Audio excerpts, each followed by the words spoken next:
Ya, selamat pagi anak ya. Mari kita masuk pelajaran kita selanjutnya, yaitu potensial listrik oleh bola konduktor ya anak ya. Baik, jadi potensial ya listrik ya oleh bola konduktor ya anak ya. Jadi kalau ada bola konduktor, misalnya bola terbuat dari besi ya, maka dia akan memiliki potensial listrik ya anak ya.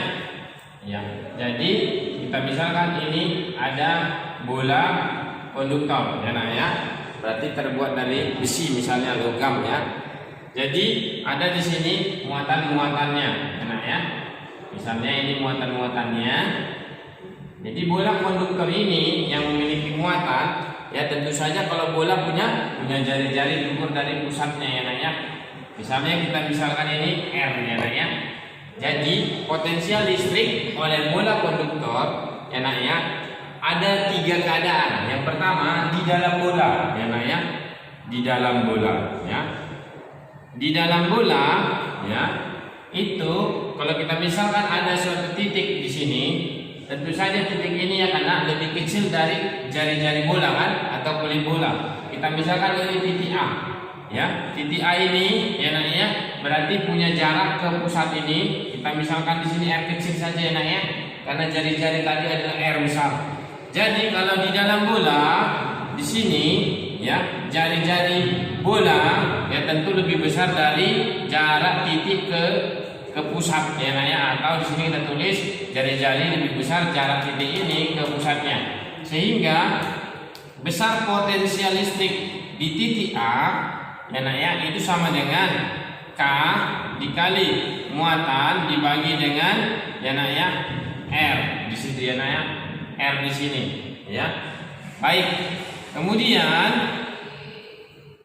untuk potensial listrik di titik ya, tepat di tepi lingkaran atau kita sebut dengan di kulit bola ya.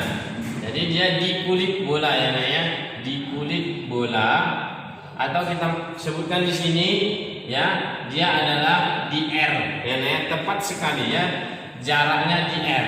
Nah, baik, maka besar potensial listrik ya.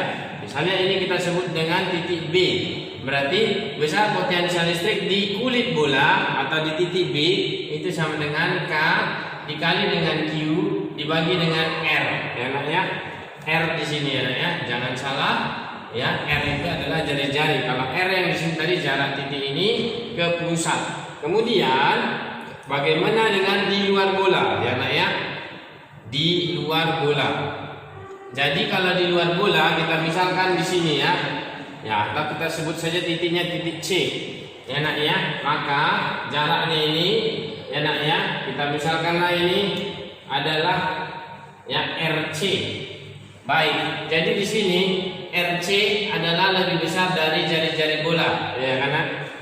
Maka besar potensial listrik di titik C sebesar VC sama dengan K dikali Q dibagi dengan RC, ya nak ya? Atau jari-jari ditambah jarak dari tepi atau kulit ke titik yang dimaksud, yaitu titik C tadi, ya nak ya? Maka di sini kita dapatkan persamaan potensial listrik ya nak ya.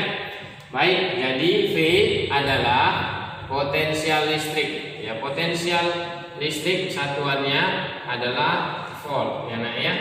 Jadi kalau VA berarti potensial di A, VB potensial di B atau di kulit bola, VC di luar bola ya nak ya. Kemudian tentu saja Q sudah kemarin, yaitu muatan ya nak ya. Muatan ujinya yaitu kolom.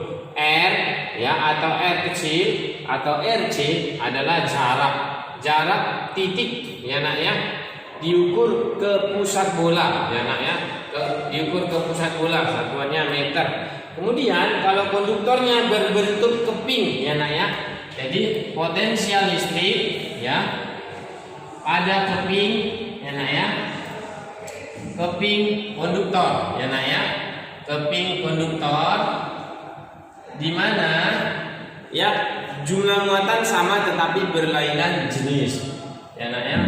Di sini ya jumlah muatannya sama tetapi berlainan jenis, misalnya positif negatif. Kita misalkan di sini ya ada dua keping konduktor, ya keping konduktor. Kita misalkan ini adalah Q1 ya positif, ya nak ya positif.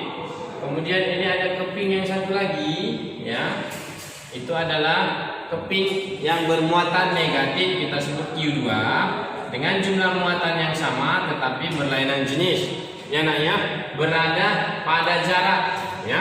Berada pada jarak, kita misalkan ini adalah D ya, ini jaraknya, dan antar keping ini kita misalkan adalah D ya nak ya. Kemudian tentu saja ada kuat medan di antaranya ini ya, karena yang keluar dari ya muatan positif menuju muatan negatif, kuat medan ya nak ya, atau daerah yang dipengaruhi oleh gaya listrik, kita tuliskan dia sebagai E. Maka besar potensial listrik ya nak ya pada keping konduktor yang ini ya sebesar V sama dengan ya kuat medan dikali dengan jarak antar keping ya nak ya, jarak antar keping. Jadi V di sini adalah potensial listrik pada keping konduktor ya, potensial listrik ya nak ya, satuannya tetap volt ya. Kemudian E adalah kuat medan ya nak ya, kuat medan. Kemudian D adalah jarak antar keping ya nak ya, jarak antar keping ya.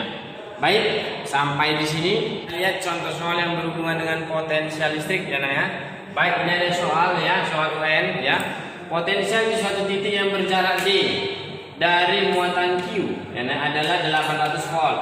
Intensitas medan di titik tersebut ya terasa sebesar 200 Newton per kulum. Maka berapa besar muatan Q tersebut? Baik, mari kita tulis ya nak ya. Baik, jadi pertama kali kita tulis dulu ya. Diketahui potensial yang berjarak D dari suatu muatan Q adalah 800 volt. Potensial berarti V ya nak ya, berarti sebesar 800 volt. Kemudian intensitas medan itu artinya kuat medan ya. Seberapa besar sih intensitasnya? Berarti dia menandakan kuat medan. Berarti kita tulis dengan E sebesar ya 200 Newton per kulum ya nah ya, 200 Newton per kulum. Yang ditanya adalah berapa besar sih muatan Q itu? Baik, berapa besar dia? Mari kita jawab ya nah ya. Jadi kita hitung dulu bahwasanya V sama dengan E dikali D ya kan? Jadi D di sini belum diketahui jaraknya. Maka kalau kita substitusi angkanya 800 volt ya sama dengan 200 dikali D. Berarti jarak antar keping itu adalah 800 dibagi 200 sama dengan 4 ya nah ya, 4 meter. Ya, baik. Kemudian kita masukkan ke rumus V sama dengan K dikali Q dibagi dengan R ya nah ya. K dikali Q dibagi dengan R. Berarti V-nya tadi adalah 800 sama dengan K 9 kali 10 pangkat 9 dikali ya nah ya Q itu yang ditanya ya kan, dibagi dengan R atau jarak antar keping. Yang di sini jarak antar kepingnya adalah D.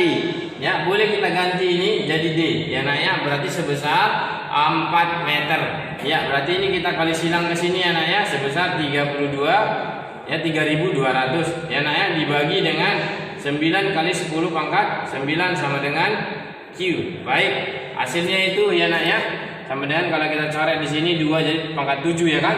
Dari sini sudah jelas bahwasanya Q sama dengan 32 kali 10 pangkat min 7 dibagi dengan 9 ya nak ya. Maka Q sama dengan sebesar 3,5 kali 10 pangkat min 7 kulum. Ya, inilah dia jawaban untuk soal ini ya nak ya. Baik, silakan diulang-ulang nak, semangat belajar ya.